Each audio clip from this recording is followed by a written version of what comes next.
Stop asking how. The moment you ask how, the door to I am slams shut. Not because it's difficult, because you stepped out of the state and into fear. You're not stuck because you don't know enough. You're stuck because you've been trained to believe that knowing comes before being. From the very beginning, you were taught that clarity must precede confidence, that understanding must come before embodiment, that you must see the path before you step onto it. And so you sit there, listening, learning, analyzing, waiting for the moment when everything finally makes sense. But that moment never comes, because the very act of waiting is the barrier. The mind keeps reaching forward, asking for permission to be what it already is, and without realizing it, you've turned manifestation into an intellectual project instead of a shift in identity. Neville warned about this more clearly than most people are willing to hear. He said the moment you ask how, the door is already slammed shut. Not gently closed, not temporarily blocked, slammed. Because imagination does not reason, it does not negotiate with circumstances, and it does not respond to logic. Imagination assumes, it occupies, it becomes. The question how is not innocent curiosity. It is a confession that you are still standing outside the state, looking at it as something to be reached rather than something to be recognized. The instant you ask how it will happen, you've declared that it hasn't happened yet, and consciousness obeys that declaration perfectly. This is where most people misunderstand faith. They think faith is emotional intensity, or optimism, or convincing themselves that something will work out. But faith, as Neville taught it, is far quieter and far more ruthless than that. It is the absence of negotiation. It is the refusal to keep checking whether the door is open when you've already walked through it. And this is why imagination cannot function while the intellect is still trying to supervise the process. The intellect wants steps, sequences, reassurance. Imagination wants surrender. The intellect asks questions. Imagination answers only one way, by assuming the end. Florence Scovel Shinn understood this same principle from a different angle, and she was relentless about it. She insisted that what she called the unseen ways only begin to operate when faith replaces planning, not when planning is refined, not when it's made more spiritual, but when it is abandoned. As long as the mind is busy arranging, predicting, and calculating, it is announcing that it does not trust the unseen, and the unseen, by its very nature, cannot move while it is being audited. Faith is not believing harder, it is withdrawing supervision. It is stepping back and allowing reality to reorganize itself without your constant interference. This leads to a truth that feels almost offensive to the effort-driven mind. I am is not reached, it is recognized. You do not arrive there through discipline or repetition or mental force. You notice it when effort stops. The state of I am does not respond to striving, because striving implies distance. You only strive for what you believe is elsewhere. The moment you are trying to enter the state, you've already declared that you are not in it, and consciousness again obeys. This is why so many techniques fail people. Not because the techniques are wrong, but because they are being used as ladders to climb towards something that was never above them in the first place. The tragedy is that the listener often believes the problem is a lack of persistence. They think they need to affirm longer, visualize more vividly, or control their thoughts more aggressively. But all of that effort is simply more evidence that they are still asking how, still trying to make something happen, still negotiating with life instead of assuming authorship over it. The state of I am is not fragile. It does not require maintenance. It requires recognition, and recognition cannot occur while the mind is tense, reaching and demanding proof. So tonight, nothing new needs to be added. No special technique needs to be learned. No missing piece needs to be found. The reversal is simpler and more unsettling than that. Instead of trying to enter the state, you remain as it. Instead of asking how it will unfold, you withdraw the question entirely.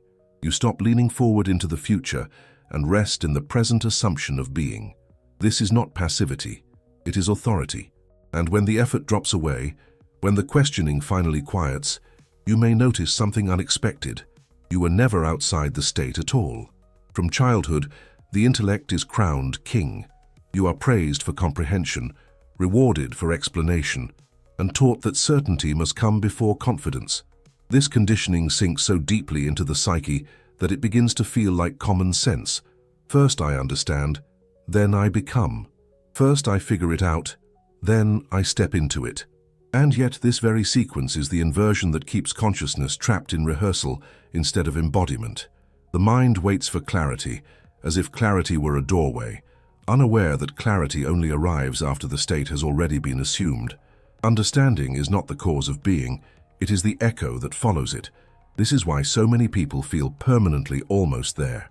They sense that something is true, that something is possible, but they cannot cross the threshold because they are still demanding explanation before permission. They want to know why it works, how it will unfold, what steps will guarantee success.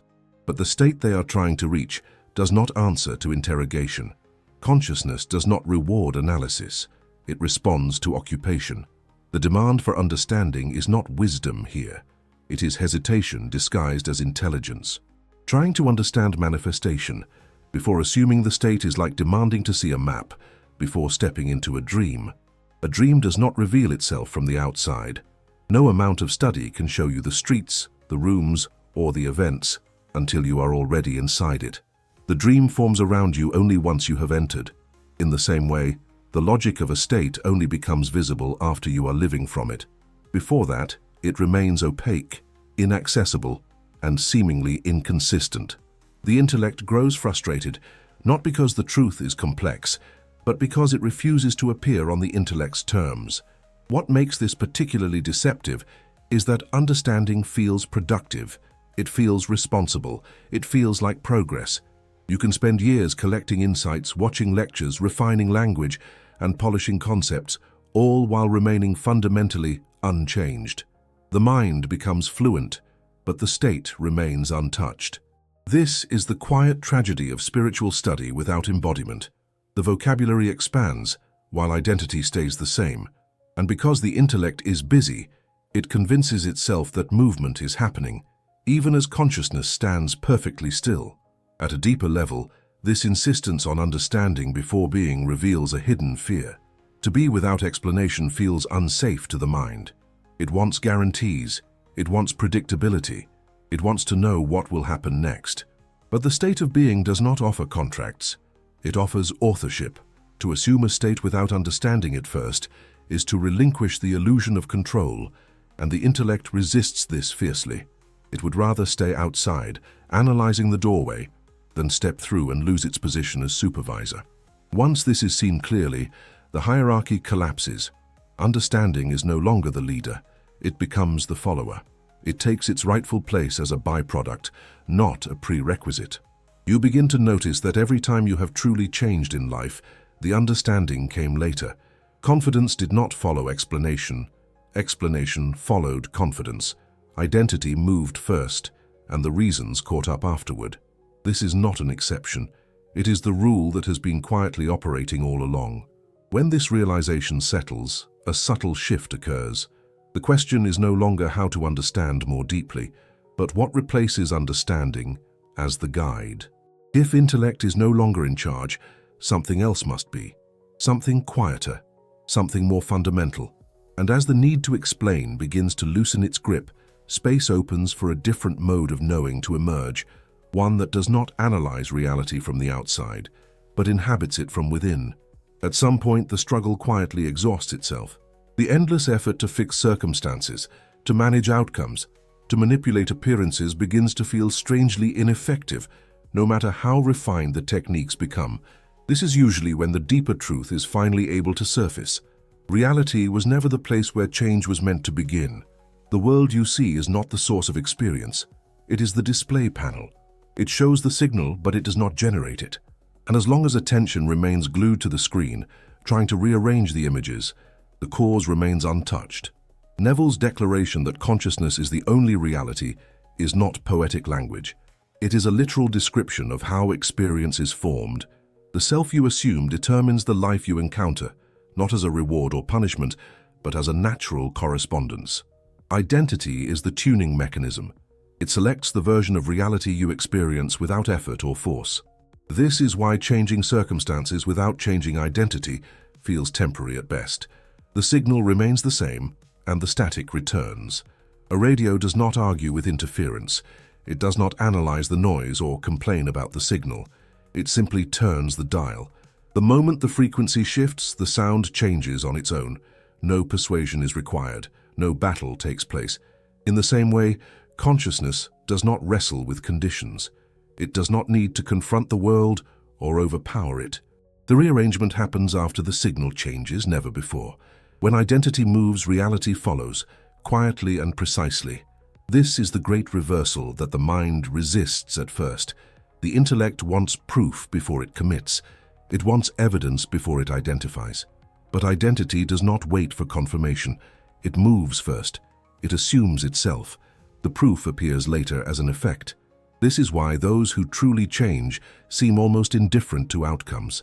Not because they do not care, but because outcomes are no longer the focus. Identity has taken the lead, and appearances are allowed to catch up in their own time. Once this is grasped, obsession with results begins to feel misplaced. Watching the world for signs, checking for movement, and measuring progress all start to reveal themselves as subtle attempts to control what cannot be controlled from the outside. These behaviors are not wrong. They are simply unnecessary. They belong to a stage where identity has not yet been accepted as the cause. When identity becomes primary, the need to monitor effects naturally dissolves. What remains is a quieter, more stable position. Instead of asking what will happen, attention rests on who is being. Instead of trying to push life forward, consciousness settles into a new self-definition. This is not imagination as fantasy. It is imagination as selection. You are not creating something from nothing. You are choosing which version of yourself you will occupy. And once that choice is made, reality begins its work automatically, rearranging itself to reflect the identity that has taken its place at the center. If this feels familiar, stay with it. Subscribe and remain where understanding ends and being begins. The question often appears harmless, even intelligent. It sounds reasonable, responsible, even practical. How will it happen? How will this come together? How will circumstances shift? Yet beneath its polite tone lies a confession that consciousness makes without realizing it. The question assumes distance. It quietly declares that the desired state exists somewhere else, in some future arrangement of events that has not yet occurred. And in doing so, it places the self outside the very state it claims to want to inhabit. This is what Neville meant by divided consciousness. One part of the mind imagines the end, while another part remains loyal to the present appearance. The result is tension, not creation. The state cannot be entered because identity has not fully relocated. The question how keeps one foot planted in the old position, ensuring that movement remains impossible. Consciousness does not punish this division, it simply reflects it. Life begins to feel delayed, inconsistent, or stalled, mirroring the internal split. Asking how is like checking the oven every 10 seconds while a meal is cooking. The intention may be to ensure success, but the effect is the opposite. Each interruption resets the temperature. The process never completes because it is never allowed to remain undisturbed. In the same way, constantly questioning how the assumption will unfold pulls attention back to the absence of fulfillment. The state cannot stabilize because it is being reopened for inspection again and again. What makes this pattern so persistent is that the senses seem to demand it. The world appears unchanged, and the mind reacts by asking for explanation. If nothing has moved yet, surely something must be wrong. Surely more effort is required. Surely the process needs adjustment. But this reaction is not based on truth, it is based on habit. The senses report what has already been assumed in the past. They do not testify to what is being assumed now. Treating them as evidence keeps consciousness anchored to yesterday. This is where many people become discouraged. They believe the lack of visible change means failure, when in fact it simply means the signal has not been held long enough without interference. The moment how enters the mind, the signal is altered. Identity slips back into observer mode, waiting for reality to provide reassurance before committing fully. And reality, always obedient, waits as well. The deeper issue is not impatience, it is allegiance. Asking how reveals that allegiance is still split between imagination and appearances. One is consulted, then the other is checked. This back and forth prevents settlement. A state must be lived from, not visited. It must be occupied without constant verification. Until that happens, the question how will continue to arise, not as a problem to be solved, but as a signpost showing exactly where consciousness still stands. Your senses are not evidence, they are echoes. There is a quiet assumption operating in most lives that goes largely unexamined. What I see must be what is true now. The eyes report, the ears confirm, the body reacts, and the mind concludes that the current scene is the final authority. Yet this assumption is precisely what keeps consciousness bound to repetition. The senses do not reveal creation in real time. They report outcomes. They display conclusions already reached within consciousness, often long before the moment you are reacting to them.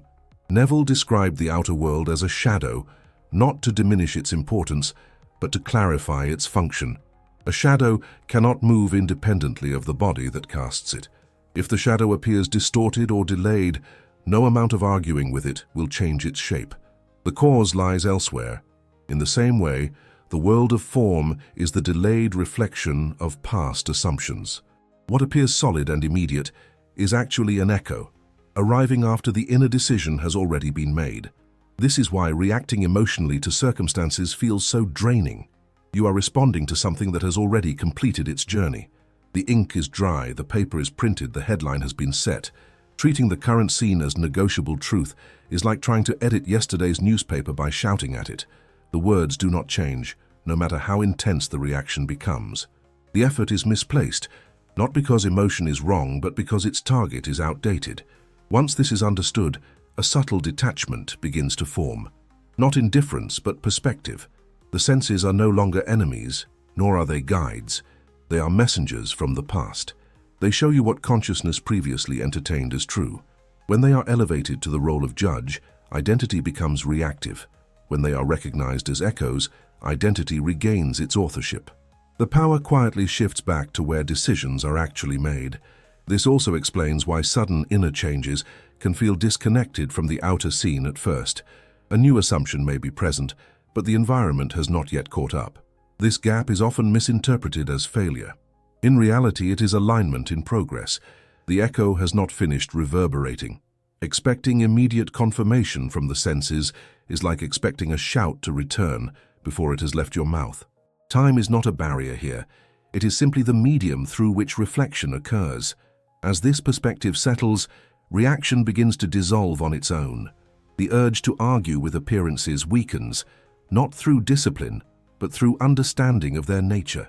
Attention naturally withdraws from the screen and returns to the source, and as the senses lose their authority, a quieter space opens, one where identity can be assumed without interruption. It is in this space, untouched by reaction and delay, that the next shift becomes possible, not through effort but through rest. There is a moment each day that most people pass through unconsciously, unaware that it is the most powerful threshold they will encounter. It is not found in effort, discipline, or heightened emotion. It arrives quietly, as the body softens and the sharp edges of wakefulness begin to blur. The mind loosens its grip, thoughts lose their urgency, and the constant need to manage reality starts to fade.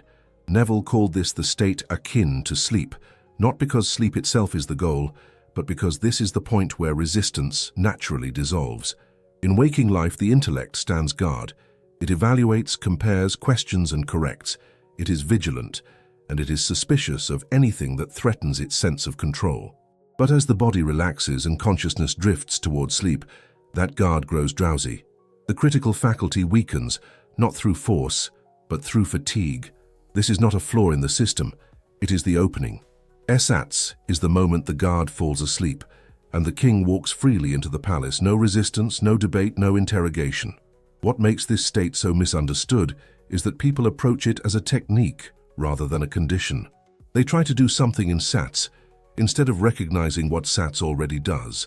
They attempt to visualize harder, to control imagery, to manufacture feeling. But Sats is not about effortful creation. It is about natural acceptance. The power of the state lies in its neutrality. Consciousness becomes receptive, not because it is persuaded, but because it is no longer defending a position. In this softened condition, assumptions slip in without argument. The mind is no longer asking whether something is reasonable, probable, or deserved. It is simply present with what is being entertained. This is why Neville emphasized feeling the reality of the wish fulfilled, rather than seeing it vividly. Feeling in this context does not mean emotional excitement. It means naturalness. It means the quiet sense of this is so. In ersatz, that sense can be assumed without contradiction. Yet this is where many still fail, not because they lack access to the state, but because they carry waking effort into it. They strain to maintain images, they monitor their progress, they wonder if they are doing it correctly. All of this effort is a signal that identity has not settled. The moment trying appears, Sats is interrupted. The guard wakes up. The palace doors close, not as punishment, but as consequence.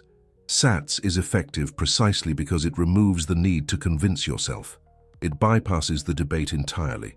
When consciousness is relaxed, identity can be assumed without resistance, and what is assumed in this state sinks into the deeper levels of being. From there, it does not need to be repeated or reinforced. It expresses itself naturally, as all identities do. The seed is planted not through force but through permission. As this is understood, sleep is no longer seen as an escape from the day, but as a return to authorship. The transition into rest becomes a sacred interval, a space where the noise of the world fades, and the truth of being can be quietly occupied. And yet, even here, one final misunderstanding remains. For some, the desire to succeed in Sats becomes another form of effort, another way of trying to reach a state instead of remaining as it. This reveals the final refinement that must occur, the recognition that effort itself is the signal that identity has been momentarily forgotten. Effort is the signal of not being it. Effort has been praised for so long that it rarely questions itself. It is associated with discipline, sincerity, and moral worth. To try is seen as virtuous. To push is seen as responsible. And yet, when it comes to identity, effort becomes the clearest indicator that something has been misplaced. You never strain to be what you already accept yourself as. The moment tension appears, the state has been subtly abandoned. Consider how identity functions in ordinary life. You do not wake up and exert effort to be your name, your age, or your history. These qualities are assumed without discussion. They feel natural, unquestioned, and self-evident. The moment you had to try to be them, they would cease to be identities and become performances. Effort would signal uncertainty. In the same way, when consciousness begins to force a feeling or maintain a state through tension, it reveals that the state is not yet accepted as natural. This is why forcing emotion never produces stability. Excitement fades. Intensity collapses. What was held through pressure cannot sustain itself. Feeling natural, on the other hand, requires no maintenance. It is quiet, almost unremarkable. It does not announce itself as success. It simply is. The mind often overlooks this simplicity because it expects transformation to feel dramatic. But identity shifts rarely feel like breakthroughs. They feel like remembering something that was never actually lost. Effort also disguises itself as vigilance. Constant checking, mental rehearsal, and correction appear responsible, but they are forms of self-surveillance. Consciousness watches itself too closely, afraid it might slip. This fear is the true engine behind effort. It is the fear that if attention relaxes, the state will collapse. Yet no true identity collapses when unattended. Only performances require supervision. When effort is present, it is not something to fight or suppress. It is information.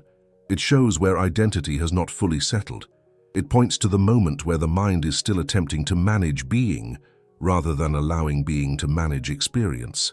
Recognizing this removes the struggle. Effort dissolves not through more effort, but through the realization that nothing needs to be held together. As this realization deepens, doubt begins to change its meaning. It no longer appears as an enemy to be defeated, but as a symptom of division. The question shifts away from how to eliminate doubt and toward understanding why identity has split in the first place.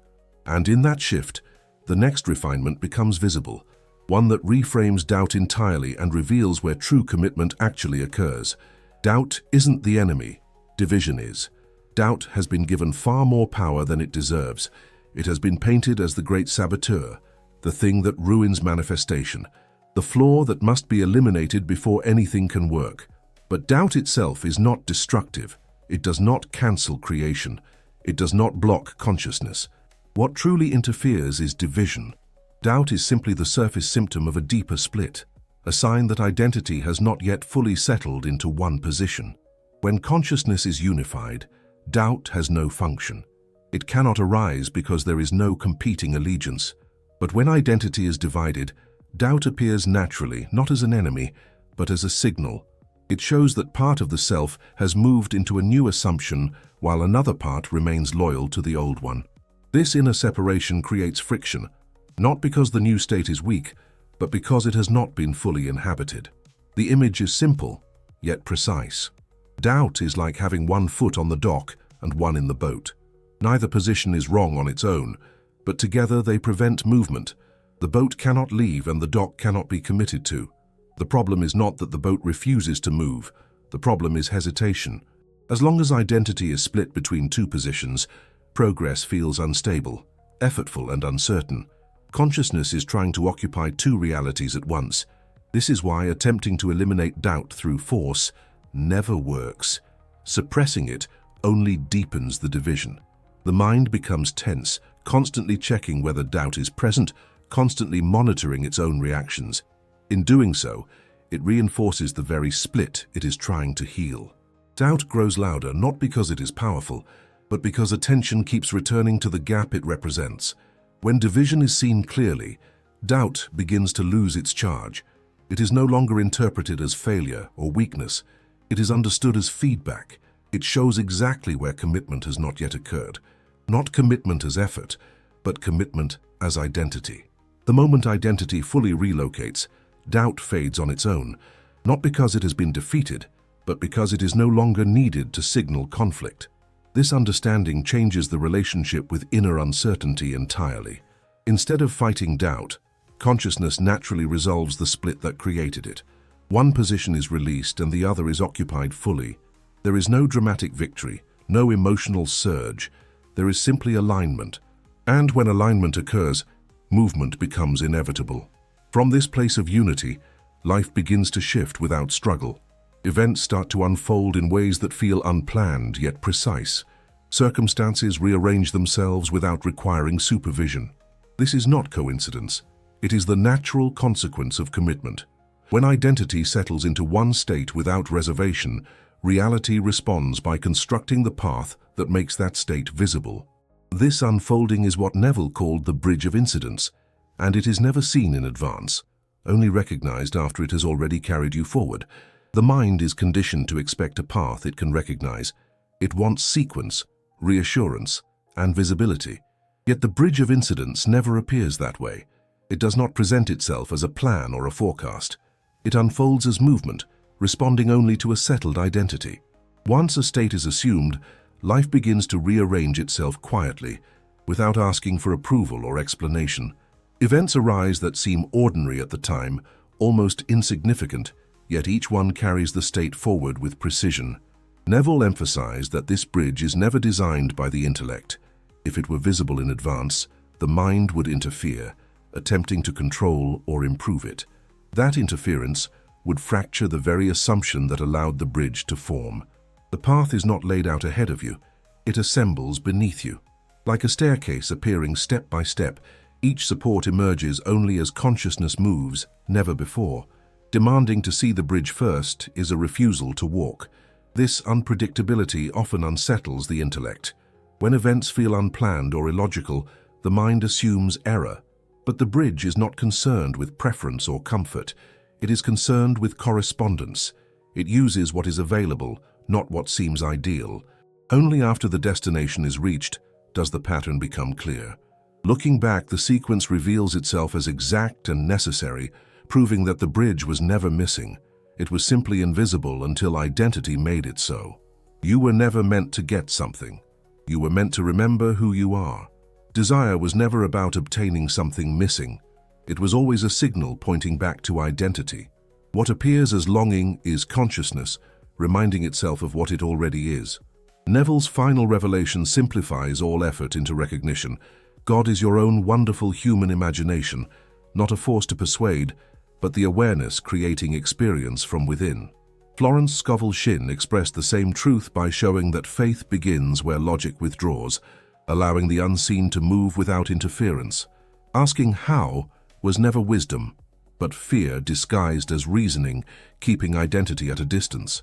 When striving ends and effort dissolves, recognition occurs naturally, revealing that I am was never reached, only remembered.